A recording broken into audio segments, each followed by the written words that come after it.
And now, live at 8. අයිබෝවන් වෙලාව රාත්‍රී 8යි සුපුරුදු පරිදි එක්වන්න අදත් ඇත්ත දැනගන්න ලංකාවේ අංක 1 සමබර තොරතුරු ප්‍රකාශය ලයිව් at 8 සමගින් සුපුරුදු පරිදි ප්‍රවෘත්ති මැදිරියේ සිට ඔබ හමු වන මම නදීක කරුණානායක මම චවිකා ගුණසේකර මුල්ම අවධානය දවසේ ප්‍රධාන පුවත් සෙරස්තල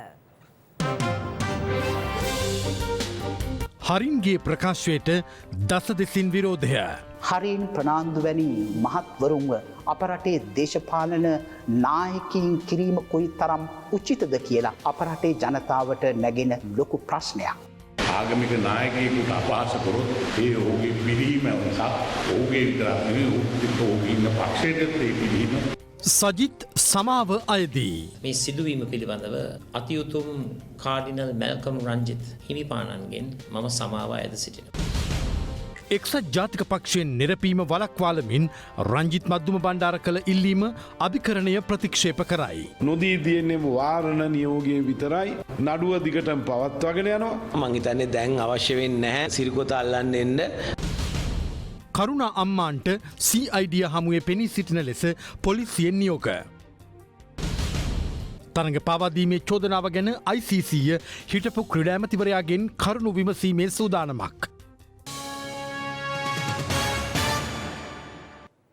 තමන් ඇතුළු එක්සත් ජාතික පක්ෂයේ සමාජිකයින් 99 දෙනෙකුගේ පක්ෂ සමාජිකත්වයේ අත්හිටුවීමට එම පක්ෂයේ කෘත්‍යාධිකාරී මණ්ඩලය ගෙන ඇති තීරණය වළක්වාලමින් වාරණ නියෝගයක් නිකුත් කරන ලෙස හිටපු අමාත්‍ය රංජිත් මද්දුම බණ්ඩාර මහතා ගොනු කර තිබූ ඉල්ලීමක් කොළඹ දිසාධිකරණය විසින් අද ප්‍රතික්ෂේප කළා. තීරණය ප්‍රකාශයට පත් කරමින් කොළඹ දිසා විනිසුරු අමාලි රණවීර මහත්මිය ප්‍රකාශ කළේ මෙවැනි වාරණ නියෝගයක් ඉල්ලුම් කිරීමේදී පැමිණිලිකරු විසින් සත්‍ය කරුණු ඒ ආකාරයෙන්ම අධිකරණය හමුවේ හෙළිදරව් කිරීම අත්‍යවශ්‍ය බවයි. සමග ජනබලවේගයෙන් මහමැතිවරණය සඳහා ඉදිරිපත්ව සිටින අපේක්ෂකයින් ඇතුළු එක්සත් ජාතික පක්ෂයේ සමාජිකයින් 99 දෙනෙකුගේ පක්ෂ සමාජිකත්වයේ අත්හිටුවීමට පසුගියදා එම පක්ෂයේ මහලේකම් අකිල විරාජ් කාර්යවසම් මහතා ක්‍රියා කළා. ඊට එරෙහිව හිටපු අමාත්‍යවරයෙකු රංජිත් මද්දුම බණ්ඩාර මහතා කොළඹ දිසා අධිකරණය හමුවේ පැමිණිල්ලක් ගොනු කර තිබුණා.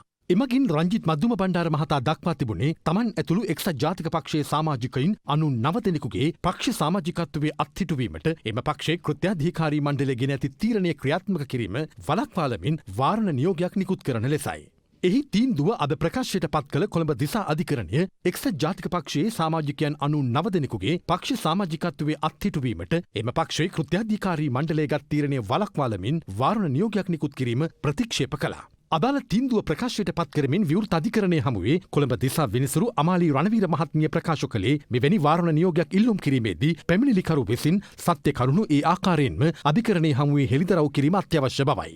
එහෙත් මෙම ඉල්ලීම ඉදිරිපත් කිරීමේදී පැමිණිලිකරු සිද්ධිමය කරුණු යටපත් කරමින් අදාළ වාරණ නියෝගය අයද සිට ඇතැයි විනිසුරුවරිය පෙන්වා දුන්නා. කෙසේ වෙතත් නඩුව නැවත ජූලි 27 වෙනිදා කැඳවීමට නියම කළ දිසා විනිසුරුවරිය අදාළ පැමිණිල්ලේ වග උත්තරකරුවන් ලෙස නම් කර සිටින එක්සත් ජාතික පක්ෂ නායක රනිල් වික්‍රමසිංහ සහ එහි උපනායක රවි කරුණානායක යන මහත්වරුන් වෙත නොතිස් නිකුත් කළා. අද සිට සති දෙකක් තුළ විරෝධතා ඇත්නම් ඉදිරිපත් කිරීමට පියවර ගන්නා ලෙසද එම පැමිණිල්ලේ වග උත්තරකරුවෙකු ලෙස නම් කර සිටින එක්සත් ජාතික පක්ෂ මහලේකම් අකිල විරාජ් කාර්යවසම් මහතාටද මෙහිදී අධිකරණය විසින් නියම කළා. පැමිණිලිකාර රංජිත් මද්දුම බණ්ඩාර මහතා අධිකරණය හමු ඉදිරිපත් කළ පැමිණිල්ලෙන් දක්වා තිබුණේ සමග ජනබලවේගය නැමැති සන්ධානයකින් නාම යෝජනා බහර දීමෙන් පසුව සිය පක්ෂයේ සමාජිකත්වයේ අත්හිටුවා විනය ක්‍රියාමාර්ග ගැනීමට වග උත්තරකරුවන් ක්‍රියා කළ බවයි. සමග ජනබලවේගය නැමැති සන්ධානය ස්ථාපිත කළේ එක්සත් ජාතික පක්ෂ කෘත්‍යාධිකාරී මණ්ඩලයේ තීරණයක් අනුව බැවින් තමා ඇතුළු පිරිස එක්සත් ජාතික පක්ෂයේ ව්‍යවස්ථාව උල්ලංඝනය කර නොමැති බවද රංජිත් මද්දුම බණ්ඩාර මහතා සිය පැමිණිල්ලේ සඳහන් කර තිබුණා. අදාළ පැමිණිල්ලේ වග උත්තරකරුවෙකු ලෙස නම් කර සිටි එක්සත් ජාතික පක්ෂ මහලේකම් අකිල විරාජ් කාර්යවසම් මහතා සිය විරෝධතා මගින් අධිකරණයට දන්වා තිබුණේ සමග ජනබලවේගය නැමැති පක්ෂයක් ස්ථාපිත කිරීම සඳහා එක්සත් ජාතික පක්ෂයේ කෘත්‍යාධිකාරී මණ්ඩලය කිසිවිටකත් අනුමැතිය ලබා දී නොතිබූ බවයි. පැමිණිලිකාර රංජිත් මද්දුම බණ්ඩාර මහතා ඇතුළු පිරිස සමග ජනබලවේගය නැමැති පක්ෂයක් පිහිටුවා එම පක්ෂයෙන් නාම යෝජනා බහර දී ඇති බවත් ඒ අනුව ඔවුන්ට එක්සත් ජාතික පක්ෂයේ සමාජිකත්වය තවදුරටත් දැරීමට කිසිදු සුදුසුකමක් නොමැති බවත් අකිල විරාජ් කාර්යවසම් මහතා අධිකරණය හමුවේ පෙන්වා දී තිබුණා. රංජිත් මද්දුම බණ්ඩාර මහතාගේ පක්ෂ සමාජිකත්වයේ අත්හිටුවීම සම්බන්ධ ලිපිය ඔවුන් ඉල්ලා සිටි අත්හිටුවන්න කියන එක එම ඉල්ලීම ගරු විනිසුරුතුමිය ප්‍රතික්ෂේප කරා. එතුමිය පිටු 23කින් නියෝගයක් ප්‍රකාශයට පත් කර අද දිනේදී එම නියෝගයේ අවසන් කොටසේ එතුමියගේ උපදෙස් මත අධිකරණයේදී ප්‍රකාශයට පත් කළා. රංජිත් මද්දුව බණ්ඩාර මහතා විසින් අධිකරණයට සියලුම කරුණු නිසි ලෙස ඉදිරිපත් නොකිරීම මත කියන suppression of material facts ඒ කාරණය උඩ එම වාර නියෝගයේ සමාවන ඉල්ලීම ගරු විනිසුරුතුමිය ප්‍රතික්ෂේප කරන ලබ බව තමයි ප්‍රකාශයට පත් කරේ. ඕනම එක් පක්ෂ ව්‍යවස්ථාවට පටහැනිව කටයුතු කරනවා නම් ප්‍රාදේශීය සභා මන්ත්‍රීවරයෙක් ඕනම පක්ෂ සමාජිකයෙක් ඒ සම්බන්ධ අපගේ එක්සත් ජාතික පක්ෂ ව්‍යවස්ථාව අනුව පක්ෂ සමාජික අත්හිටුවීමේ බලය ගරු මහලේකම්තුමාට තියෙනවා. ඒ අනුව තමයි එතුමායි පියවර ගන්න. ඕනම කෙනෙක් පක්ෂ විනය කඩ කරොත් ඒට විරුද්ධව පියවර ගැනීම පක්ෂයේ විනය පවත්වාගෙන යාම සඳහා අත්‍යවශ්‍ය කාරණයක්. අධිකරණයේදී තීන්දුවක් දීලා තියෙනවා වාරණ නියෝගය නිකුත් කරන එක නවත්තලා තියෙනවා. නමුත් අතුරු තහනම් නියෝගයේ සම්බන්ධව දිගටම ඒ නඩුව පවත්වාගෙන යන්න පාර්ශකරුවන්ට සිතාසි නිකුත් කරලා තියෙනවා. ඒ අනුව පාර්ශකරුවන් වන රනිල් වික්‍රමසිංහ මැතිතුමා, රවි කරුණානායක මහත්මයා සහ එක්සත් ජාතික පක්ෂයේ මහලේකම් අකිල විරාජ් කාර්යවසම් මැතිතුමාට නොතීසි නිකුත් කරලා තියෙනවා අපේ වාර නියෝගයේ සම්බන්ධව උත්තර බඳින්න. සමහර අය ඒක වැරදියට ප්‍රකාශ කරලා තිබ්බා මේ සම්බන්ධව නියෝගය දුන්නේ නැහැ කියලා. නොදී තියෙන්නේ වාරණ නියෝගයේ විතරයි. නඩුව දිගටම පවත්වාගෙන යනවා. එහෙනම් මං හිතන්නේ දැන් අවශ්‍ය වෙන්නේ නැහැ සිරිකොත අල්ලන්න එන්න. මොකද සිරිකොත බලෙන් අල්ලන්න බෑ. දැන් අයිතු අතුල්ලියම යටතේ අපිට පුළුවන්කම තියෙනවා උන්ට විරුද්ධව කටයුතු කරන්න. මොකද පක්ෂ සමාජිකත්වය නොමැති කෙනෙකුට ඇවිල්ලා ඉතින් එහාට යමක් කිරීමේ නෛතිකභාවය මේ වෙනකොට නැති වෙලා තියෙනවා. අතියුතුම් මැල්කම් කාදිනල් රංජිත් හිමිපාණන් සම්බන්ධයෙන් හිටපු අමාත්‍ය හරින් ප්‍රනාන්දු මහතා පොළොන්නරුවේදී පළ කළ අදහස් සම්බන්ධයෙන් අද පාර්ශ්ව රැසක් ප්‍රතිචාර දැක්වුවා. සමගි ජනබලවේගයේ නායක සජිත් ප්‍රේමදාස මහතා සඳහන් කළේ හරින් ප්‍රනාන්දු මහතාගේ ප්‍රකාශය සම්බන්ධයෙන් තමන් අතියුතුම් මැල්කම් කාදිනල් රංජිත් හිමිපාණන්ගෙන් සමාව අයදින බවයි. සමගි ජනබලවේගේ පොළොන්නරුව දිස්ත්‍රික්කයේ ජනහමුවක් අමතමින් හිටපු අමාත්‍ය හරින් ප්‍රනාන්දු මහතා අතිඋතුම් මැල්කම් කාදිනල් රංජිත් හිමිපාණන් පිළිබඳව ආන්දෝලනාත්මක ප්‍රකාශයක් සිදු කළේ ඊයේ පස්වරුවේදී. කතෝලික ඡන්දවලට ගැහුව පාස්කු ප්‍රශ්නෙන් ගේමක් ගහලා දුන්න කතෝලික ඡන්ද 80%ක් සාමාන්‍යයෙන් දාන්නේ එක්සත් ජාතික පක්ෂ අපේක්ෂකයට. එතනට දුන්න ෂොට් එක. ඒකට ගියා මොකද අපේ අද රදගුරු හිමිපාණන් ගාවට ගියා. එයා දුන්න මරු දේශපාලනය. හැබැයි ඔය අද රදගුරු තනිකර දේශපාලනය කිරීම ගැන මට හිරිකිතයක් තියෙනවා. මම කියවනේ ඇමති පුතා බේරුණා අපේ මිනිස්සු මරුණා කියලා මොන හාත්භූත කතාවක්ද ඒක. ඒ කරේ තනිකර දේශපාලනය. ඒක තමයි 105 ගේමේ ඇතුලේ හිටපු මිනිස්සු මේ. මේ සම්බන්ධයෙන් අද කතෝලික සභාවද ප්‍රතිචාර දැක්වුවා.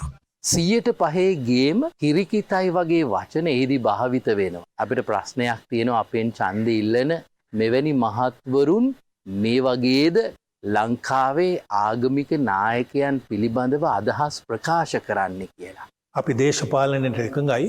නමුත් අපට පක්ෂ දේශපාලනයක් නැහැ. 105 ඒ අනුපාතය වගේ ප්‍රමාණයක් නැතිවන්නේ මේ කාදිනල් හිමිපාණන්ගේ ක්‍රියාකලාපයන් නිසා නොවේ.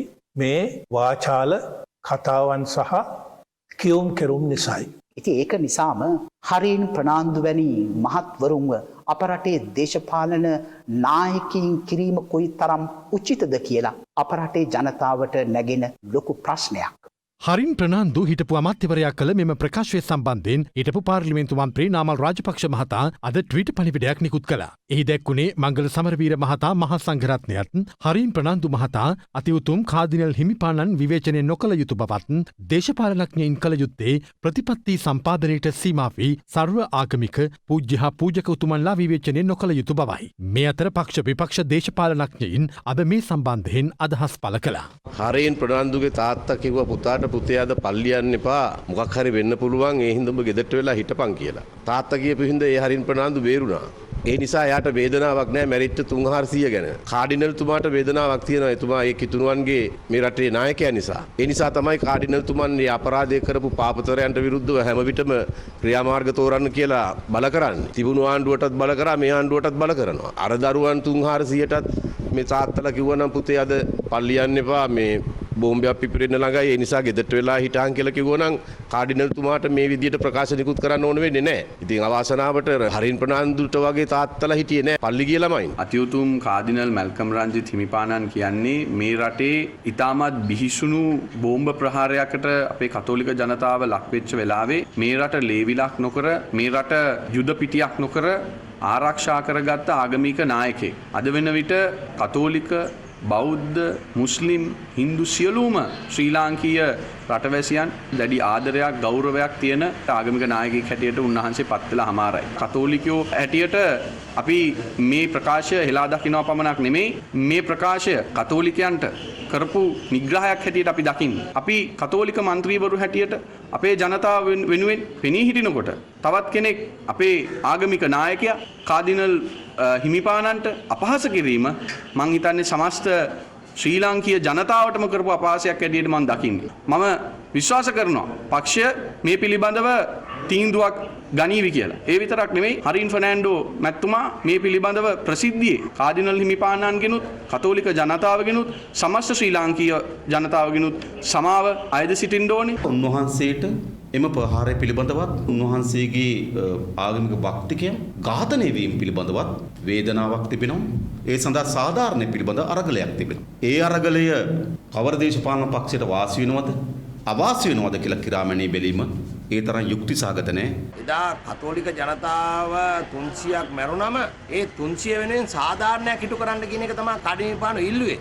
හැබැයි ඒකට අරින් මැතිතුමාට රිදෙනවා නම් මං හිතන්නේ ඒක එතුමාගේ ප්‍රශ්නයක්. එතුමා කැබිනට් අමාත්‍යවරයා ඒ රජයේ ප්‍රධානම ඇමතිවරයා. ඒතකොට එයා විතරක් බේරිලා අනිත් මිනිස්සු මැරෙන්න අරප එක වැරදි. ඒ නිසා තමයි කාඩිනිපාන කිව්වේ ඇමති පුතා බේරුණා අපේ මිනිස්සු මැරුණා කියන එක. ඉතින් ඇත්ත කතාව ඇමති පුතා බේරිලා නේ ඉන්නේ. අපි තාමත් වගකීමෙන් ආනවා සජිත් ප්‍රේමදාස මහත්තයාගෙන් මේ පිළිබඳව ඔබතුමාගේ මතය රටට කියන්න කියන එක. හරින් ප්‍රනාන්දු හිටපු පාර්ලිමේන්තු මන්ත්‍රීතුමා මැතිවරණ රැලියකදී ඉදිරිපත් කරපු අදහස් තුළින් අතිඋතුම් කාඩිනල් මැල්කම් රංජිත් හිමිපාණන්ට සිත් ඇවුලක් අගෞරවයක් සිදු වුණයි කියලා මම හිතනවා. මේ පිළිබඳව මම මගේ කනගාටුව ප්‍රකාශ කර සිටිනවා. එපමණක් නොව නැවත නැවතත් මේ සිදුවීම පිළිබඳව අතිඋතුම් කාඩිනල් මැල්කම් රංජිත් හිමිපාණන්ගෙන් මම සමාව අයද සිටිනවා. මේ අතර ආගමික නායකයින්ට අපහාස කරන පුද්ගලයින් මෙන්ම දේශපාලන පක්ෂද පිරිහීමට ලක්වන බව අග්‍රාමාත්‍ය මහින්ද රාජපක්ෂ මහතා පවසනවා. අද කුරුණෑගල වඳුරාගලදී පැවති ජන හමුවකට එක්වෙමින් අග්‍රාමාත්‍යවරයා මේ බව අවධාරණය කළා. Sri Lanka's Choice General Elections 2020 අද එක්සත් ජාතික පක්ෂය දෙකට කැඩිලා. පැත්තකින් ප්‍රේමදාස පිළ අනිදාසෙන් රනිල්ගේ පිළ. ප්‍රේමදාසගේ පිළ අනිල්ට බනිනවා රනිල්ගේ පිළ ප්‍රේමදාසට බනිනවා. ඉතින් මේ දවස්වල ඒ සර්කස් එක බලාගෙන ඉන්නකොට ඊයේ හාමුදුරනේ මම ආගෙන හිටියා උදේ එක මන්ත්‍රීවරයෙක් එතුමා කියනවා මගේ පියා කතෝලික. මගේ නව බෞද්ධ කියලා කතෝලික ආගමේ කාඩිනල්තුමාට ඉතාම අපහාස කරනවා. බෞද්ධ වේවා කතෝලික වේවා ආගමික වේවා ආගමික නායකයෙකුට අපහාස කරොත් ඒ ඔහුගේ පිළිම නිසා ඔහුගේ විතරක් නෙවෙයි ඔහුගේ ඉන්න පක්ෂයට ඒ පිළිමට ලක් වෙනවා කියන එක අපි අමුතුවෙන් නැහැ. මේ නොමේරු කම මම හිතන්නේ එක්සත් ජාතික පක්ෂය තුල ප්‍රේමදාස පිළිතුල ඒ තත්ත්වය වෙනවා කියන එක විධාන පක්ෂයත් දෙකට කැඩෙන පස්සේ ගම දුරවට පාර්ලිමේන්තුවත් ජනාධිපතිවරයාත් එකම පක්ෂයක තියෙන්නේ යුතුයයි කියන විශ්වාසය අපිට තියෙනවා. මොකද එහෙම නැත්නම් රනිල් වික්‍රමසිංහයි සිරිසේනයි වගේ වෙනවා. මොකද ඒ දෙන්න දෙපැත්තට ඇද්දම රට යන්නේ නැහැ. ඒකේ පාඩුව වෙන්නේ ජනතාව. එළවටි ජනාධිපති හැප්පෙනකොට පාඩුව රටට ජනතාව. ජයග්‍රහණය සී ගැටලුවක් නැහැ. ඒ නිසා අපේ ඉලක්කය තුنين දෙකේ ඡන්දය එක්සත් ජාතික පක්ෂ අර්බුදය සම්බන්ධයෙන් අදත් පක්ෂ විපක්ෂ දේශපාලනඥයින් විවිධ අදහස් පළ කළා. ඒ ගැනයි මේ විමසා බැලීම. විපක්ෂ කණ්ඩායම අතර තියෙන විපක්ෂක නායකකම ලබා ගැනීමේ තරගයක්. ඉතින් ඒ තරගයට සම්බන්ධ වෙන්න පොදු ජන පෙරමුණ හැටියට අපිට අවශ්‍යතාවයක් නැහැ. මේ නඩුවේ සියලු කරුණු තියෙන්නේ සමගි ජනබලවේගයේ පිහිටුවීම සඳහා කෘත්‍යාධිකාරී මණ්ඩලය දුන්නු අවසරය. නඩු කටයුත්ත දිගටම පවත්වාගෙන යනවා. දැන් අද ඉඳලා එක්සත් ජාතික පක්ෂය වෙනම නිත්‍ය අනුකූලව සමගි ජනතා බලවේගය වෙනම ගමනක් යන්න අවශ්‍යයි. ඒක ඉතාමත්ම පැහැදිලි. ඒගොල්ලන්ට කියන්න බෑ ඒගොල්ලන් එක්සත් ජාතික පක්ෂයේ අංකුරයක් කියලා. ඩී.එස්. සේනානායක මැතිතුමා හදපු එක්සත් ජාතික පක්ෂය රනිල් එක පැත්තකින් අල්ලගෙන සජිත්තා පැත්තකින් අල්ලගෙන මොරල්ලේ කනත්තේදී භූමදානය කරනු ලැබේ. දැන් බැබලි තියන්නේ පොහොට්ටු. දැන් පොහොට්ටු වගේ පක්ෂයක් ගත්තොත් ඒක ශ්‍රී ලංකා නිදහස් පක්ෂය ඝාතනය කරලා නිර්මාණය වෙච්ච එකක්. සමගි ජන බලවේගය එහෙම නෙවෙයි. මේක එක්සත් ජාතික පක්ෂයේම දරුවෙක්. මේක එක්සත් ජාතික පක්ෂයේම නිර්මාණයක්. ඩී.එස්. සේනානායක අගමැතිතුමා එක්සත් ජාතික පක්ෂ හදලා තියෙන්නේ බලය ගන්න. බලය ලැබුණ නැත්නම් අපි විපක්ෂයේ ඉන්නවා. කාත් එක්කව ඩීල් දාන්න යන්නේ නැහැ. එක්සත් ජාතික පක්ෂ අද දෙකට තුනට කැඩිලා. එක පැත්තක් සජිත් පිළ අනිත් පැත්ත රනිල් පිළ. දැන් ටෙලිෆෝන් එකේ සජිත් පිළේ කවුද අපේක්ෂකයා? අපේක්ෂකයා කවුද කියලා දන්නේ නැහැ ගමේ. මේ රටේ කොතනවත් දැන් රනිල් වික්‍රමසිංහ මහත්මයාට ඡන්ද දෙන්න දමිළ ජනයා ජමන ඡන්දදායකයෝ ලෑස්ති වෙලා නැහැ. අගෝස්තු 5 පවත්වන මැතිවරණයේදී ජනතාවගේ ප්‍රධාන අපේක්ෂාව බවට පත් වෙලා තිබෙන්නේ හොරකම් වංචා දූෂණ වලට විවිධාකාරයෙන් සම්බන්ධ වෙලා ඉන්න පිරිස එළියෙන් තියලා ජනතාවගේ ඕනෑපාකම් ඉෂ්ට කරන්න සමත් පාර්ලිමේන්තු නියෝජිතයෝ 225ක් පත් කිරීම. අපේ ලකුණ තමයි දුරකථනය. මේ රටේ සමගි ජන බලවේගය දුරකථනය අනිවාර්යයෙන්ම ජයග්‍රහණය කරලා අපට ආසන 10ක් 11කට තත්ත්වයට අපට යන්න පුළුවන්. 6 වෙනිදා උදේට ටෙලිෆෝන් එක ඩයල් කරලා කරකවලා බලන්න මොකද ඇහෙන්නේ කියලා. දුරකථනය ක්‍රියා විරහිත කොට ඇත. කරුණාකර පසුවම තන්න. මම කියන්න ඕනේ එතුමාට දුරකථනය දැනටමත් ක්‍රියාත්මක වෙමින් තිබෙන්නේ. 5 වෙනිදා ඉඳලා තමයි දුරකථනයේ සැබෑ ක්‍රියාකාරීත්වය ආරම්භ වෙන්න කියලා මම එතුමාට ප්‍රකාශ කරන්න කැමතියි. ප්‍රචාරක ව්‍යාපාරයේ රැස්වීම පවත්වන්න බෑ. කාර්යාලවල පෝස්ටර්ස් බැනර්ස් ප්‍රදර්ශනය කිරීම පවා යම් ආකාරයක නීතිමය තත්ත්වයන් මත අත්හිටවන්න සිදු වෙලා තිබෙනවා. එහෙම උනේ කොමිෂන් සභාව උත්සාහ දරනවා නීතිය අකුරටම ක්‍රියාත්මක කිරීමට. දැන් මේ කාරණය සම්බන්ධ වෙනොත් සභාපතිතුමා හිටියේ වෙනවත්. එකම කොමිෂන් සභාව මත කිහිපයක් ඉදිරිපත් කිරීම. මේ සියලුම අර්බුදවලට තුඩු දෙන සාධකයේ හැටියට හඳුනා ගන්න පුළුවන්. මේ අතර මහමැතිවරණයට අදාළව දිස්ත්‍රික්ක 18කට ඡන්ද පත්‍රිකා මේ වන විට මුද්‍රණය කර අවසන් බව රජයේ මුද්‍රණ දෙපාර්තමේන්තුව පවසනවා. එවැගේම සෞඛ්‍ය සේවා අධ්‍යක්ෂ ජෙනරාල් වෛද්‍ය අනිල් ජාසිංහ මහතා සඳහන් කළේ සෞඛ්‍ය ආරක්ෂිතව ඡන්දය පැවැත්විය යුතු ආකාරය පිළිබඳ මාර්ගෝපදේශ ඇතුළත් ගැසට් නිවේදනය අද මධ්‍යම රාත්‍රියේ නිකුත් කරන බවයි. මෙවර මහමැතිවරණය අගෝස්තු මස 5 වනදා පැවැත්වීමට මෙවන විට තීරණය කර ඇති අතර COVID-19 වෛරසයේ ව්‍යාප්තියේ අවදානමත සැලකිලිට ගනිමින් සෞඛ්‍ය ආරක්ෂිතව එම මැතිවරණය පැවැත්වීමට තීරණය කර තිබෙනවා. මේ අනුව මහමැතිවරණයට අදාළ සෞඛ්‍ය මාර්ගෝපදේශ ඇතුළත් ගැසට් නිවේදනයක් අද මධ්‍යම රාත්‍රියේ නිකුත් කිරීමට නියමිතයි. මේ අතර මහමැතිවරණයට අදාළව දිස්ත්‍රික්ක 18ක ඡන්ද පත්‍රිකා මෙවන විට මුද්‍රණය කර අවසන් බව රජයේ මුද්‍රණ දෙපාර්තමේන්තුව සඳහන් කළා. මුද්‍රණාලය අධිපති ගංගානී කල්පනා ලියනගේ මහත්මිය පැවසුවේ සෙසු දිස්ත්‍රික්කවලට අදාළ ඡන්ද පත්‍රිකා ඉදිරි දින කිහිපය තුළ මුද්‍රණය කර අවසන් කිරීමට අපේක්ෂා කරන බවයි. මේ අතර මහමැතිවරණයට අදාළ තැපැල් ඡන්දදායකයන්ගේ ලැයිස්තුව සහතික කිරීමද අවසන් කර තිබෙනවා. තැපැල් ඡන්ද පත්‍රිකා නිකුත් කිරීම සහ තැපැල්ලට බහර දීම මේ මාස 30 වනදා, ලබන මාස 1 වනදා සහ 2 වනදා යන දිනවලදී සිදු කිරීමට අපේක්ෂිතයි. නිල ඡන්ද පත්‍රිකාද ලබන මාස 11, 12 සහ 13 යන දිනවලදී තැපැල්ලට බහර දීමට කටයුතු කරන බව මැතිවරණ කොමිසම් සභාව සඳහන් කළා. මේ අතර මහමැතිවරණය සඳහා දිස්ත්‍රික්ක 4ක් වෙනුවෙන් අපේ ජනබල පක්ෂයේ බහර දුන් නාම යෝජනා ප්‍රතික්ෂේප කිරීමට එරෙහිව එම පක්ෂයේ අපේක්ෂකයින් වන පූජ්‍ය ගලගොඩත්තේ ඥානසාර හිමියන් සහ පූජ්‍ය අතුරුලිය රතන හිමියන් විසින් අධිකරණයේ හමුවේ ගොනු කළ රීඩ් පෙත්සම අභියාචනාධිකරණය අද විභාගයට නොගෙන ප්‍රතික්ෂේප කළා. අභියාචනාධිකරණයේ සභාපති විනිසුරු HMD නවාස් සහ සෝබිත රාජකරුණායන මහත්වරුන්ගෙන් සමන්විත අභියාචනාධිකරණ විනිසුරු මඩුල්ලක් විසින් මෙම නියෝගය ප්‍රකාශයට පත් කරමින් සඳහන් කළේ අදාළ පෙත්සම විභාග කිරීම සඳහා නොදේශී නිකුත් කිරීම ප්‍රතික්ෂේප කරන බවයි. අපේ ජනබල පක්ෂයේ විසින් කුරුණෑගල, කොළඹ, කළුතර සහ මොනරාගල යන දිස්ත්‍රික්ක සඳහා ඉදිරිපත් කළ නාම යෝජනා ප්‍රතික්ෂේප කිරීමට එරෙහිව මෙම පෙත්සම එම පක්ෂය විසින් ගොනු කර තිබුණා. මේ අතර මැතිවරණ නීති උල්ලංඝනය කරමින් අපේක්ෂකයින් ප්‍රවර්ධනය වන ලෙස මසා නිම කර තිබූ ඇඳුම් තෝගයක්ද අද අනුරාධපුර මැතිවරණ කාර්යාලයේ නිලධාරීන් විසින් වටලනු ලැබුවා. එහිදී අපේක්ෂකයෙකුගේ නම, අංකය සහ සලකුණ ඇතුළත් මසා නිම කර තිබූ ඇඳුම් කට්ටල 50ක් එම නිලධාරීන්ගේ බහරයට ගෙන තිබෙනවා. ඇඳුම් මැසීමේ නිරතව සිටි ඇඟලුම් කර්මාන්තශාලාවේ හිමිකරුට එරෙහිව නීතිය ක්‍රියාත්මක කරන බව පොලිසිය සඳහන් කළා.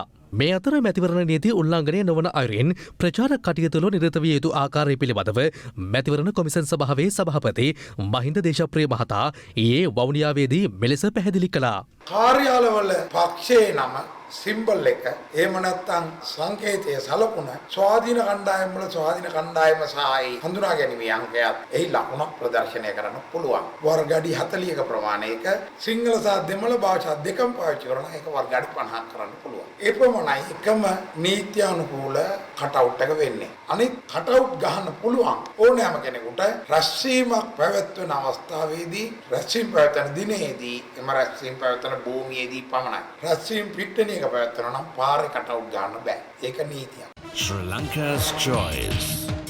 General Elections 2020.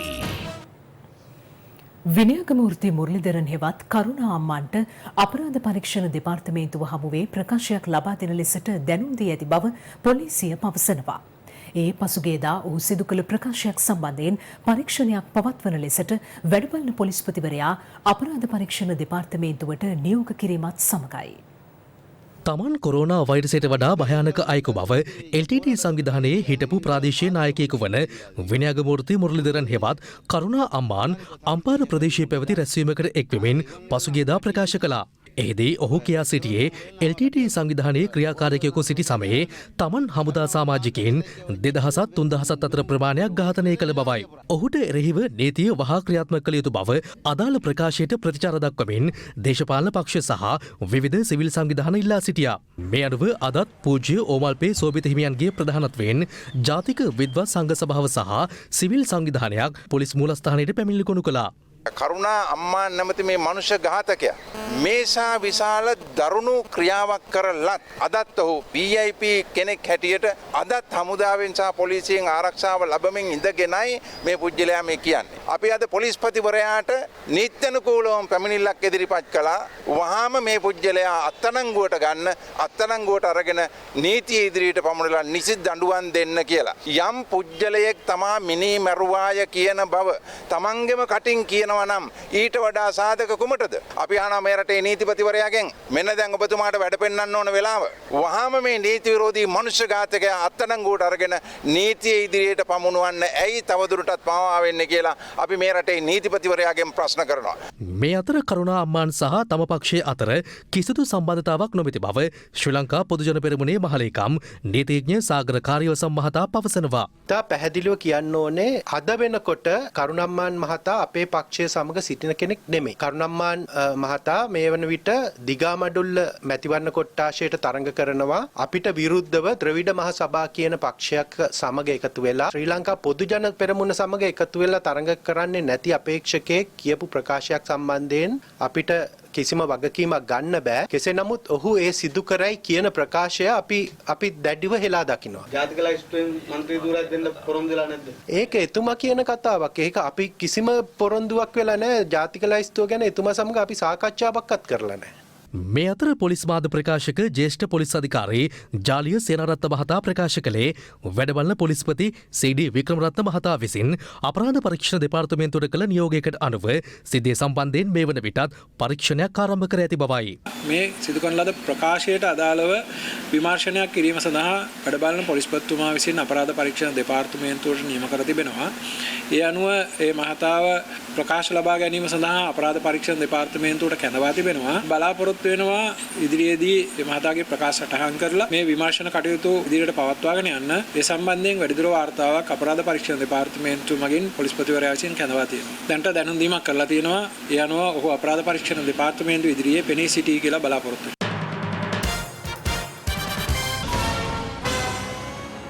This is Live at 8. විරාමෙන් අනතුරුව තම දේශීය පුවත් කිහිපයක් දැන්. තම දරුවා පිළිබඳව කිසිදු කනගාටුවක් නොමැති බවත් ඔවුන්ගේ ක්‍රියාව නිසා අහිමි වූ ජීවිත පිළිබඳව කනගාටු වන බවත් දෙමටගොඩ මහවිල උද්‍යානයේ පිහිටි නිවසේදී මරාගෙන මැරෙන බෝම්බේ පුපුරවාගත් ෆාතිමා ජිෆ්රිගේ මව ෆාතිමා ෆරීඩා උම්මා පවසනවා. ඇය මේ බව සඳහන් කළේ පාස්කු බෝම්බ ප්‍රහාරය සම්බන්ධයෙන් විමර්ශනය කරන ජනාධිපති පරීක්ෂණ කොමිසම හමුවේ සාක්ෂි ලබා දෙමින්. ෆාතිමා ජිෆ්රි ළමා කාලයේදී සාමාන්‍ය ලෙස ජීවත් වූ බවයි ඇය අද කොමිසම හමුවේ සාක්ෂි ලබා දෙමින් සඳහන් කළේ. 2017 සහ 2018 අතර කාලයේදී ෆාතිමාගෙන් කිසියම් වෙනසක් නිරීක්ෂණය වූ බවත් එහෙත් ඇය සාර්ථක පෞල් ජීවිතයක් ගත කළ නිසා අනවශ්‍ය ලෙස ඔවුන්ට බලපෑම් සිදු නොකළ බවත් ඇය සඳහන් කළා. 2019 අප්‍රේල් 21 වෙනිදා උදේ ෆාතිමා ජෙෆ්රිමට දුරකථනයෙන් ඇමතුමක් දීලා එහි එන්න කියලා කිව්වා. උදේ 10ත් 11ත් අතර මම එහෙට ගියා. ඒ යන විට ඇය කුරාණය කියවමින් සිටියා. මට කිව්වා කුරාණය කියවලා ඉවර කරන්න ඕනේ. ඒ හින්දා දරුවන්ව බලා ගන්න කියලා. ටික වෙලාවකින් ඉල්හාම්ගේ සහෝදරියක් වූ ඉබ්දා ඉබ්‍රහීම් මට කතා කළා දවල් ආහාර ගන්න. මම පහලට යන විට නිවසේ සියලු දෙනා එක කාමරයකට වෙලා කනගාටුවෙන් වගේ හිටියා. මම ඇයි කියලා ඇහුවම කිව්වා ඉල්හාම්ගේ හඬපටයක් තියෙනවා ඒක අහන්න කියලා. ඒක අහනකොට තමයි පොලිසියෙන් ආවේ. ඊට ටික වෙලාවකට පසුව බෝම්බ ප්‍රහාරය සිදු වුණා. ඉතා සංවේදීව කොමිෂන් සභාවේ සාක්ෂි ලබා දුන් ඇය සඳහන් කළේ සියලු ආගම්වල ඉගැන්වීම් වන්නේ සියලු දෙනාට ආදරය කරන්න යන්නයි. ඒ මගේ දුව කියලා කියන්නවත් දැන් මට හිතෙන්නේ නැහැ. ඇය කළේ ඊතරම්ම ලොකු වැරැද්දක්. රටේ කාගෙත් ආහාර වේලට රසයක් වගේම ගුණයක් ගෙන දෙන දෙයක් තමයි ගම්මිරිස් කියලා කියන්නේ. හැබැයි ගම්මිරිස් වගාවේ නිරත ගොවීන් පවසන්නේ අස්වැන්නට සාධාරණ මිලක් නැති නිසා දැන් ඔවුන්ගේ ජීවිත අමිහිරි වී ඇති බවයි. අද අපි අටට කියන්නේ ඒ ගම්මිරිස් ගොවීන්ගේ කතාවයි. අටට කියන්න. ගැඩුම් කුලි දෙනකොට මිලක් නෑ මේවට. වැඩ කරන කෙනෙකුට දෙන්න පඩිය ගම්මිරිස් කිලෝයකට 40 50ක් ගන්නවා ඒගොල්ලෝ. ඒකට ජීවන උපායක් නෑ අවුරුද්දකට සැරයක් ඒකත් ලබා ගන්න තියෙන්නේ. උපත්කමට තමයි ඉතින් මේ විදියට වතු ගානේ දුක් විඳින්නේ දරුවෝ. ගම්මිරිස් වගාවෙන් ජීවිතය සරි කරගන්න මේ ජනතාව මේ විදිහට Taman මුහුණ දෙන තත්ත්වය පිළිබඳ අපට කිව්වා. මේ ගම්මිරිස් වගාවේ අස්වැන්න නෙලන්න පටන් ගන්න කාලයයි. හැබැයි වෙනදට වඩා මේ පාර අස්වැන්න වෙනුවට ඔවුන්ට නෙලා ගන්න වෙලා තියෙන්නේ ප්‍රශ්න ගොඩක්. අපිට පාඩුයි කඩන කුලියවත් දිවා ගන්න බෑ. මුදලාලට හොඳ මිලක් තිබ්බොත් තමයි අපිටත් හොඳ පඩියක් හම්බෙන්නේ. මේ තත්ත්වය නිසා මාතලේ පල්ලෙපොළ නාලන්ද රුසිගම යටවත්ත උකුවෙල වගේම මොනරාගලත් ප්‍රදේශ රැසකම ගොවීන් අද අසරණ වෙලා. දැන් සාමාන්‍ය කිලෝක් කීයක් විතර යනවා? දැන් සාමාන්‍යයෙන් කිලෝ එකක් 140යි. වේලිච්චේව 480යි 500යි අතර. අපි හිතුවා ගමේ තත්ත්වය එහෙම වෙද්දී නගරේ කොහොමද මේ ගම්මිරිස් වල මිල ගණන් කියලා හොයලා බලන්න. අන්න ඒ නිසා අපි අද ගියා නගරේ කඩවල් කිහිපයකටම කොහොමද ගම්මිරිස් වල මිල ගණන් කියලා හොයලා බලන්න. මුදලාලි මහත්තයා අපිට කියන්න කොහොමද මේ දවස්වල ගම්මිරිස් වල ගාන? ගම්මිරිස් තොග මිල ඇවිල්ලා 580යි 570යි එහෙම තමයි. අපිට කියන්න කොහොමද ගම්මිරිස් වල ගණන් මේ දවස්? මේ දවස්වල 525 ඕල්සර් ගාන යන්නේ. ගම්මිරිස් 530යි 540යි. සිල්ලරට 600 පාන්ට විකිනනවා. කිලෝ එක 675යි.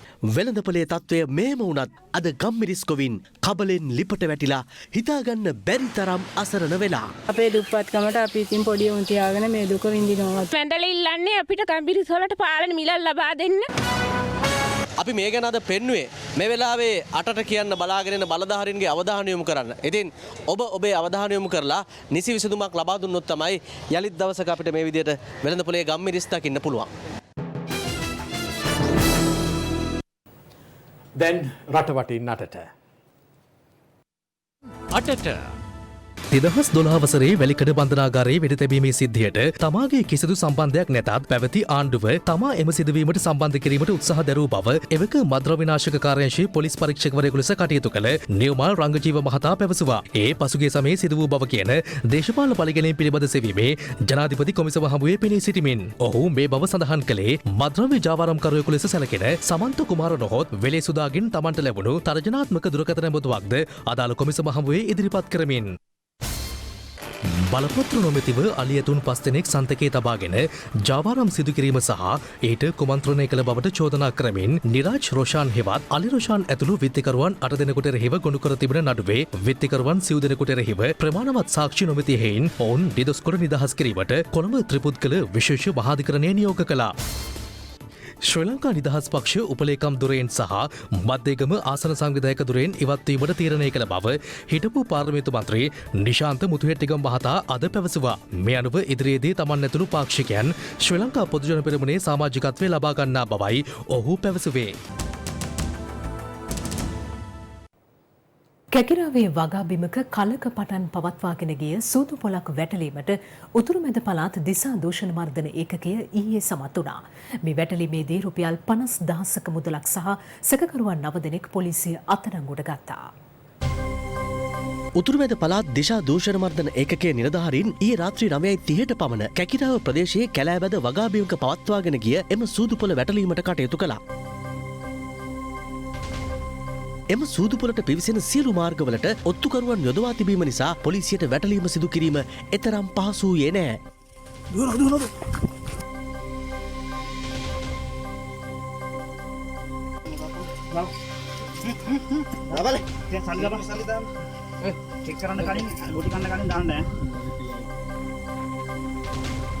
සූදුපොළ වැටලීමේ මෙහෙයුමේදී එම අවස්ථාවේ සූදු ක්‍රීඩාවේ නිරතව සිටි සැකකරුවන් 9 දෙනෙක් පොලිසිය විසින් අත්අඩංගුවට ගත්තා.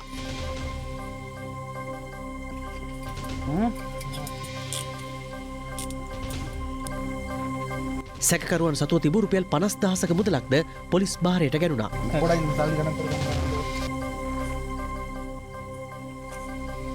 වසර ගණනාවක සිට අදාළ සූදුපොළ එම ස්ථානයේ පවත්වාගෙන ගොස් ඇති බවයි පොලිසිය පැවසුවේ. 2011 ලෝක කුසලාන අවසන් මහා තරගයේ පාවා දුන් බවට තමන් සතුව සාක්ෂි ඇති බව ශ්‍රී ලංකාවේ එවකට ක්‍රීඩා අමාත්‍ය මහින්දානන්ද අලුත්ගමගේ මහතා සිදු කර ඇති ප්‍රකාශය සම්බන්ධයෙන් ජාත්‍යන්තර ක්‍රිකට් කවුන්සිලය ප්‍රතිචාර දක්වා ඇති බව ශ්‍රී ලංකා ක්‍රිකට් ආයතනයේ ආරංචි මාර්ග පෙන්වා දෙනවා. ජාත්‍යන්තර ක්‍රිකට් කවුන්සිලයේ නිලධාරියෙකු පවසා ඇත්තේ එවක ක්‍රීඩා අමාත්‍යවරයාගේ එම ප්‍රකාශය සම්බන්ධයෙන් අවශ්‍ය කටයුතු සම්පාදනය කිරීම සඳහා පියවර ගනිමින් සිටින බවයි. 2011 ලෝක කුසලාන අවසන් මහා තරගයේදී ඉන්දිය කණ්ඩායම හමුවේ තරග පාවාදීමක් සිදු වූ බවට තමන් සතුව සාක්ෂි ඇති බව එවකට ක්‍රීඩා අමාත්‍යවරයා වූ මහින්දානන්ද අලුත්ගමගේ මහතා අදහස් පළ කළා. තරග නොකරපු ක්‍රීඩකයෝ ඇතුළත් කරලා 4 දෙනෙක් කණ්ඩායමට ඇතුළත් කරන්න බලය දුන්නේ කවුද? මේ සම්බන්ධයෙන් එවකට තේරීම් කමිටු සභාපතිවරයා ලෙස කටයුතු කළ අරවින්ද ද සිල්වා මහතා ස්වර්ණවාහිනිය සමග විශේෂ සමුඛ සාකච්ඡාවකට එක් වෙමින් පැවසුවේ හිටපු අමාත්‍යවරයා සිදු කළ ප්‍රකාශය සම්බන්ධයෙන් වහා පරීක්ෂණයක් ආරම්භ කළ යුතු බවයි. ඒ අනුව ජාත්‍යන්තර ක්‍රිකට් කවුන්සිලයද මේ ගැන අද ප්‍රතිචාර දක්වා තිබෙනවා. ශ්‍රී ලංකා ක්‍රිකට් ආයතන ආරංචි මාර්ග පවසන්නේ එවක ක්‍රීඩා අමාත්‍යවරයාගේ එම ප්‍රකාශය සම්බන්ධයෙන් ජාත්‍යන්තර ක්‍රිකට් කවුන්සිලය අවශ්‍ය කටයුතු සම්පාදනය කිරීම සඳහා පියවර ගනිමින් සිටින බවයි. මේ අතර එවක ශ්‍රී ලංකා ක්‍රිකට් ආයතනයේ ලේකම්වරයා වූ නිශාන්ත රණතුංග මහතා අද ස්වර්ණවාහිනිය සමග විශේෂ සමුඛ සාකච්ඡාවකට එක් වෙමින් මේ පිළිබඳව අදහස් පළ කළා. එවකට ක්‍රීඩා ඇමතුමා කියනවා මේ 4 දෙනෙක් වෙනස් කරේ එතුමාගේ අනුදැනුමකින් තොරව කියලා. දැන් ඔබතුමාලා නිලධාරීන් විදිහට එතුමගෙන් අවසරයක් ගත්තේ නැද්ද? කණ්ඩායමක් තෝරා ගැනීමේදී පදනම් දෙකක් තියෙනවා. සංචිතයක් තෝරා ගැනීමේදී තමයි අපි අමාත්‍යතුමාගේ අනුමැතිය ලබා ගන්න. මම වගකීමෙන් කියනවා අපි අවසරය අරන් තිනවා. කණ්ඩායම සම්බන්ධයෙන් මමවත් දැනුවත් වෙන්න අවශ්‍යතාවයක් නැහැ. සිලෙක්ටර්ස් සහ ඒ කළමනාකාරීත්වයට තමයි මේ පරිපාලනය තියෙන්නේ. ඒතර මේ තරඟ පාවා දුන්නයි කියන චෝදනාව ඔබතුමා කොනකින් හරි දැනුවත්කමක් තියෙනවද මේ සම්බන්ධ? අපිව දැනුවත් වෙලා නැහැ තරඟ පාවා දීමක් සිදු වෙලා තියෙනවා කියන. නමුත් විවිධ මත විවිධය ප්‍රකාශ කළා තියෙනවා. ඔබතුමා නැවත නැවතත් කියන්නේ ඒ සංචිතයට අනුමැතිය ලැබිලා තිබුණයි කියන එකද? එහෙම අනුමැතියක් නැතුව අපිට යවන්න බෑ පිටරට කියලා. එදා දිනේ ගත්ත තීරණවල ලියකියවිලි ඔබතුමාලා සතුව තියෙනවද? සාක්ෂි සියලු දේ පාලක මණ්ඩලයේ තියෙන්නේ. සමහර අය කොපීස් අපි ගාව තියාගෙන තියෙනවා. සම්බන්ධයෙන් ගැටලුවක් නෑ. අවශ්‍ය ඉන්වෙස්ටිගේෂන් සම්බන්ධයෙන් අපේ සම්පූර්ණ දායකත්වය ලබා දෙන්න.